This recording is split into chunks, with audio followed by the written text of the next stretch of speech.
इस गांव में मंदिर नहीं है, एक भी मंदिर नहीं है ना एक भी मंदिर। आप अपने बच्चे को पढ़ाते हो तो आपको 500 रुपये देने पड़ेंगे और प्राइवेट स्कूल में अगर आपके बच्चे को पढ़ाते हो तो 1100 रुपये सरकार देगी। ये हमारे हरियाणा देखना सारे दर्शकों की राम राम। आज चांदपुर गांव में मौजूद हैं, तो यहाँ पे जो पहुँचे हैं, जो तिरंगा यात्रा निकाली गई थी, तो उनसे बात करना। नमस्कार मैम। हाँ नमस्कार। जो आज तिरंगा यात्रा निकाली थी वो किस उपलक्ष्य में निकाली गई थी और कहाँ से कहाँ तक निकाली गई थी? आज ये जो तिरंगा यात्रा आम आदमी पार्टी के जुझारू कार्यकर्ता अनिल डोला के अध्यक्षता में निकाली गई, जिसमें हमारे हरियाणा के प्रभारी और राज्यसभा सांसद डॉक्टर सुशील गुप्ता जी ने मुख्य अतिथि के रूप में शिरकत की और ये पूरे गांव में तिरंगा यात्रा निकाली गई और डोला गांव के वासियों का इसमें भरपूर समर्थन मिला। तो कहाँ से कहाँ तक निकाली गई थी ये यात्रा? पूरे जो हल्के के कुचाना हल्के के गांव हैं, चांदपुर है, आपका डोला है और जितने इस हल्के के गांव हैं वहां से ये यात्रा निकाली गई और इसका समापन डोला में किया गया। जो ये तिरंगा यात्रा थी और जो अभियान चलाया गया घर घर तिरंगा, तो उससे कितने फायदे और क्या नुकसान है? जो छोटे बच्चों के हाथ में तिरंगा थमा दिया तो वो नहीं जान सकते उसकी इतनी अहमियत कि क्या कुछ ऐसा है। देखिए, जो हर घर तिरंगा है वो ठीक है, हमारे नागरिकों में, देश के नागरिकों में देशभक्ति को जगाने का एक जरिया तो है, लेकिन उसका साथ में एक बहुत बड़ा नुकसान है। जैसा कि अभी आपने बताया कि तिरंगा छोटे बच्चों के हाथ में थमा दिया गया और आज का दिन 15 अगस्त है, तिरंगा आज के दिन तो बच्चों के हाथ में नज़र आएगा, लेकिन कल को इस तिरंगे का भारी अपमान होने वाला है और यही आपको जगह जगह सड़कों पे कूड़े के ढेर में मिलेंगे और बच्चों को देखो इसका ज्ञान नहीं होता, बच्चे उस तिरंगे को फाड़ेंगे भी। तो मैं ये चाहती हूँ कि सरकार कम से कम इस पे थोड़ा सोच विचार करना चाहिए। तिरंगा हर किसी भारतवासी की शान है, आन है, हर किसी के दिल में बसा है, लेकिन जो छोटे बच्चों के हाथ में तिरंगा पकड़ा दिया गया है वो कहीं ना कहीं हमारी देशभक्ति को किया गया तिरंगे का कहीं ना कहीं अपमान भी करता है। तो आपके हिसाब से कैसे किस तरह बांटने चाहिए थे तिरंगे?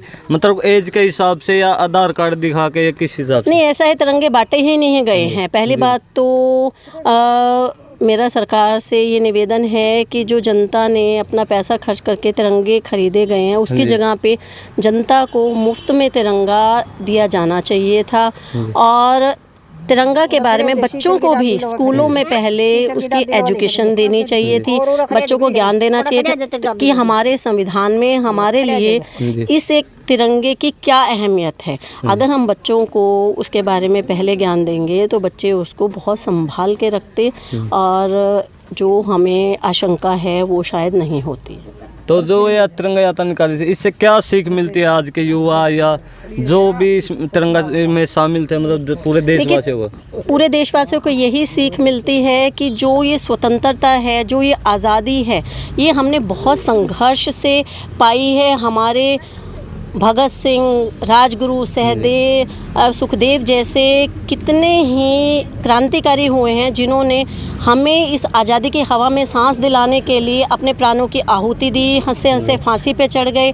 माताएं, जो मैं उन माताओं को भी नमन करती हूँ जो इन क्रांतिकारियों की माएँ रही हैं, जिन्होंने अपने बच्चों को हंसते हंसते फांसी के फंदे पे पहुँचा दिया। आप देखिए इतनी माताएं यहाँ पे हैं, अगर हमारे एक बच्चे को खरोंच भी आ जाती है तो माताओं को कितना दर्द होता है, लेकिन उन माताओं के बारे में सोचिए जिन्होंने अपने बच्चों को सिर्फ हमारी आज़ादी के लिए हंसते हंसते देश के लिए बलिदान कर दिया।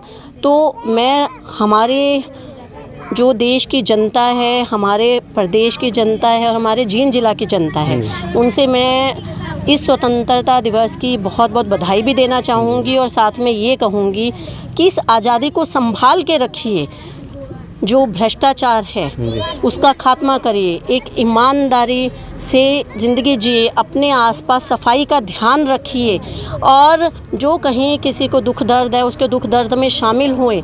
अगर कोई भूखा है आपके अड़ोस पड़ोस में तो उसका भी ध्यान रखें। तो यही सही मायने में देशभक्ति है, यही सही मायने में एक स्वतंत्रता है। तो जो राजस्थान में एक या दो दिन पहले जो एक हादसा हुआ है, एक छोटे बच्चे को एक टीचर ने मार दिया, मतलब जान से मार दिया, उसकी मटकी में से पानी पी लिया था, तो इससे आज़ादी हमको कब तक मिलेगी? ये देखिए, ये तो एक निंदनीय काम हुआ है। ये एक कहते हैं सड़ी हुई मानसिकता है। इसकी हमारे बाबा साहब भीमराव अंबेडकर हुए, उन्होंने एक गरीब घर से, एक छोटे परिवार से उठ के विदेशों में जाके इतनी बड़ी बड़ी डिग्रियां ली और 26 जनवरी 1950 को हमारा संविधान उन्होंने लागू किया, जो पूरे देश में आज तक चला आ रहा है। उनकी सिर्फ यही नीतियां थी कि हम सब भारतवासी एक समान है। जाति पाति से हमें उठ के हमें देश प्रेम के लिए, देश सेवा के लिए आगे आना चाहिए। और जो बच्चे हैं वो शिक्षा के लिए जब एक स्कूल में जाते हैं तो अध्यापकों का फ़र्ज़ होता है वो इस भेदभाव को, इस जाति धर्म को एक साइड में रख के कम से कम उसको अपने एक छात्र की तरह देखें, सब छात्रों से समान व्यवहार रखें। तो मैं जो ये घटना हुई है इसकी घोर से भी घोर निंदा करती हूँ और ऐसे अध्यापकों को बहुत कड़ी से कड़ी सज़ा मिलनी चाहिए।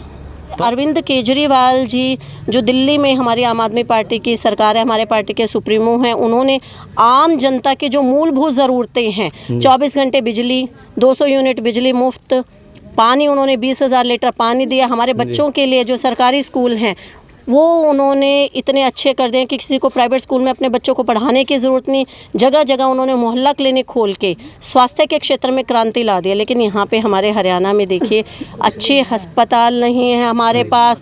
अगर अस्पताल है तो वहाँ डॉक्टर नहीं है। इसी तरह स्कूल है, स्कूलों का बुरा हाल है। अब तो निजीकरण करने लग रहे हैं स्कूलों में, 1100 रुपए दे रहे हैं प्राइवेट में और सरकारी वालों से 500 रुपये ले रहे हैं। मैं आपको वही बताने जा रही हूँ कि अभी इसमें चिराग योजना जो सरकार ने लाई है, चिराग योजना के उन्होंने लोगों की उम्मीदों पे बिल्कुल पानी फेर दिया है, क्योंकि ये कहीं ना कहीं मुहिम सरकारी स्कूलों को बंद करने की है। अभी चिराग योजना के अंतर्गत क्या रखा गया है, सरकारी स्कूल में अगर आप अपने बच्चे को पढ़ाते हो तो आपको 500 रुपये देने पड़ेंगे और प्राइवेट स्कूल में अगर आपके बच्चे को पढ़ाते हो तो 1100 रुपये सरकार देगी। ये हमारे साथ महिलाओं के साथ जो जिनके छोटे छोटे बच्चे हैं, महिलाएं शुरू से सपना देखती हैं कि उनका बच्चा पढ़ लिख के कामयाब बने, लेकिन हर घर की गुंजाइश नहीं होती कि वो प्राइवेट स्कूल में अपने बच्चे को पढ़ा सके। तो सरकार की मुहिम सरकारी स्कूलों का निजीकरण करने की और बंद करने की है, क्योंकि वही हाल होना है जैसे 400 रुपये में सिलेंडर की शुरुआत की थी, सब्सिडी दी गई थी। मेरी महिलाएँ जो पहले चूल्हे पे रोटी पकाया करती थी उनकी आदतें छुड़वाई, उनको सिलेंडर की आदत डाली। इसी तरह लोगों को सरकारी स्कूल से प्राइवेट स्कूल की आदत डाली जाएगी और धीरे धीरे जो भी 1100 रुपये की राशि दी जाएगी वो भी बंद कर दी जाएगी और फिर आते आते उनसे भी लेने जाएंगे। बिल्कुल जी, बिल्कुल यही सब है।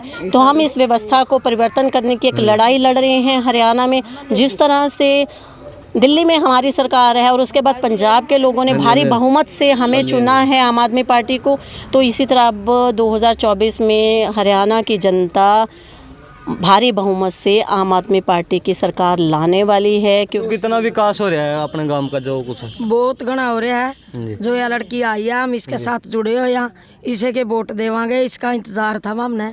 कितना उम्मीद करोगे आप इनसे? बहुत ज्यादा करांगे, पूरा चैनल का मैं इसके साथ में घूम लेंगे, वोट मांग लेंगे, इसका पूरा साथ देवांगे। मतलब अपना गांव का सुधार होने का टाइम आ गया। हाँ, अपना गांव का सुधार होने का टाइम आ गया। ये सेठ जी है, बड़े लोग हैं, हमारा मंदिर भी बनवाएंगे, ये हम इनके साथ जुड़े हैं।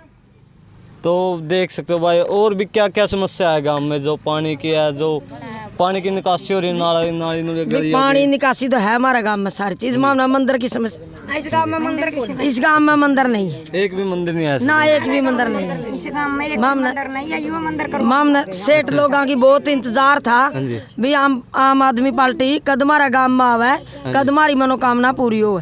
मतलब अपना विकास की पूरी संभावना है, पूरी संभावना है। तो और क्या कुछ आपकी हमारा गला जुड़िया हुआ है, हाँ जी, वो भी आवेगा। आप पे वोट देंगे तो हमारा वोट भी देंगे भाई, हमारा मंदिर करवा दो और हम इसका गला जोड़ेंगे।